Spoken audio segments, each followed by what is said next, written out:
Baykok Mythology. The Baykok, or pau'guk, Baykok, Baykok in Ojibway and Baykok in Algonquin, is a malevolent spirit from the Ojibway nation's mythology. Nature.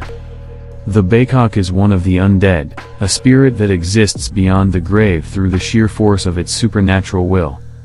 Etymology.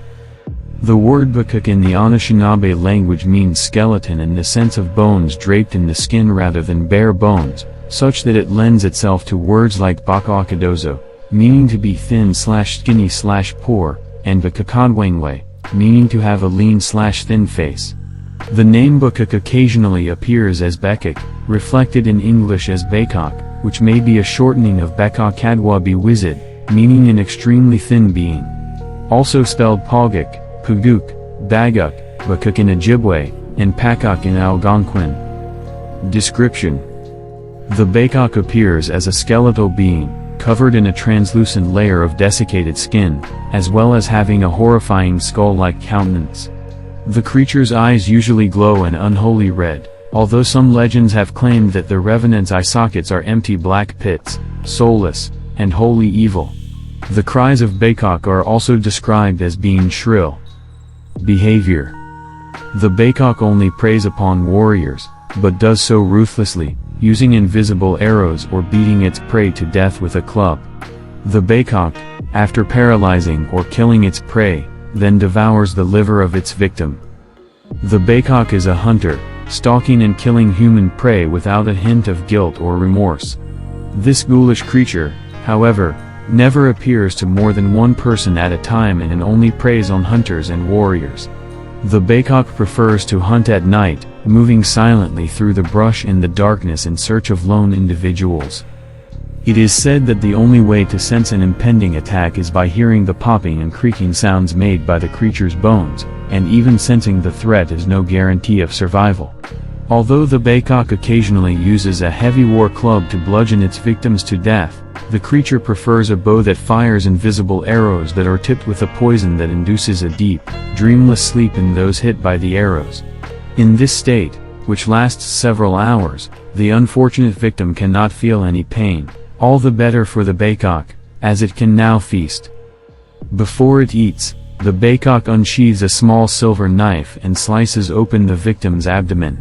The revenant then thrusts in its bony hand, removes the liver, and greedily consumes the organ. After dining, the Baykok shoves a rock into the empty cavity and finishes by sewing the wound shut with a magic thread that heals any and all superficial signs of the incision.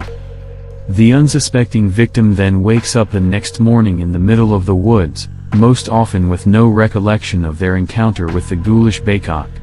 Surprisingly, the unfortunate individual often lives for days or even weeks without any adverse side effects, despite having unknowingly lost a vital organ. Then the victim suddenly becomes violently sick, inevitably wasting away and dying. There are no exceptions.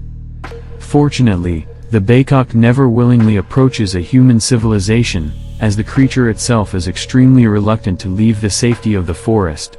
The Baykok knows its forest domain better than a seasoned woodsman, using this knowledge to set ambushes, track prey without being detected in turn, and escape those that may be hunting it. The Baykok inhabits the forest territories of the Great Lakes, especially if these places were once inhabited by the Chippewa. Powers/weaknesses. Although a skeleton, the Baykok retains the same degree of strength as it possessed during its lifetime, probably through mystical means. The creature is far more agile and much quicker than it was in life, being free of the limitations of heavy muscle and flesh. To make matters worse, the Baykok is impervious to most weapons and attacks, including blades or firearms. In addition, the Baykok is highly proficient with the bow and arrow and is skilled in the use of its war club. One of the most horrifying aspects of the Baykok is that the creature has no known weaknesses.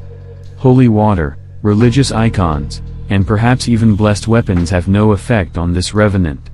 However, like most of the corporeal undead, the Baykok may have some sort of susceptibility to fire. And, since this revenant is little more than a dried-up skeleton, Some sort of bludgeoning attack is advisable if a fight is unavoidable. Use the creature's own war club for this, if necessary. Since the Baykok is clinically dead, one cannot actually kill the creature. However, despite what the legends say, there may be a way to destroy it. It may be necessary to hunt down the Baykok to its lair deep in the forest, confront it, and break its brittle bones to splinters with a heavy bludgeon. A mace works best. Then, the remains should be gathered up and placed in a pile of dry wood, and then thoroughly soaked in gasoline or lighter fluid. Then, a lit match should be thrown onto the pile, igniting it. The fire should be constantly fed until nothing remains of the Baykok except for ashes. If luck holds out, this should permanently destroy the creature and prevent it from ever rising again. However, be aware that this is only a theory and has never actually been tested. History. The Baykok is an undead, a being that has died but retains a semblance of life by drawing nourishment from the living. This ghoul originates from Chippewa myths and legends, although this harbinger of doom has been encountered by the Ojibway and Algonquin Indians as well. Among these people, the Baykok is an unstoppable killer, stalking and murdering people without a trace of remorse. Even to this day, the Baykok's origins aren't completely understood. However, some evidence suggests that the Baykok may once have been a proud hunter and a fearless warrior. One day, he was out hunting, but his quarry led him far, far off the game trail. Eventually, not only did he lose his prey, but he became hopelessly lost as well. Several days later, on the verge of death from starvation and angry at being deprived of the privilege to fully enjoy his life and the glory that he felt he was due to be given, the hunter swore that his life force would never leave his remains. Sometime after his body had decomposed, he was roused from his eternal sleep by hunters.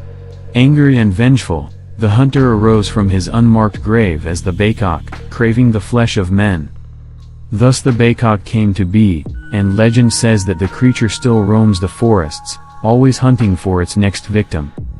In traditional culture, the Baykok is a character from the Anishinaabe Adizukan, which is said to fly through the forests of the Great Lakes region.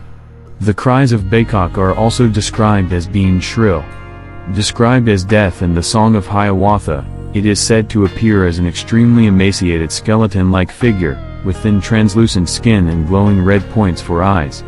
The Baykok only preys upon warriors, but does so ruthlessly, using invisible arrows or beating its prey to death with a club. The Baykok, after paralyzing or killing its prey, then devours the liver of its victim. The word baykok in the Anishinaabe language means skeleton in the sense of bones draped in the skin rather than bare bones, such that it lends itself to words like bakakadozo, meaning to be thin/skinny/poor, and bakakadwangwe, meaning to have a lean/thin face. The name Baykok occasionally appears as Bekok, reflected in English as Baykok, which may be a shortening of Bekakadwabi Wizard, meaning an extremely thin being.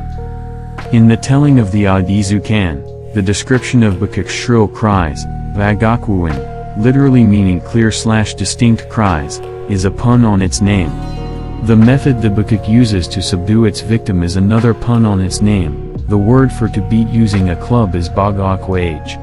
A similar construct is found in the name for the basketry splints, called pau'guk, prepared by pounding black ash. Yet another pun on the name is the way the Baykok flings its victim's chest open, to devour the victim's liver.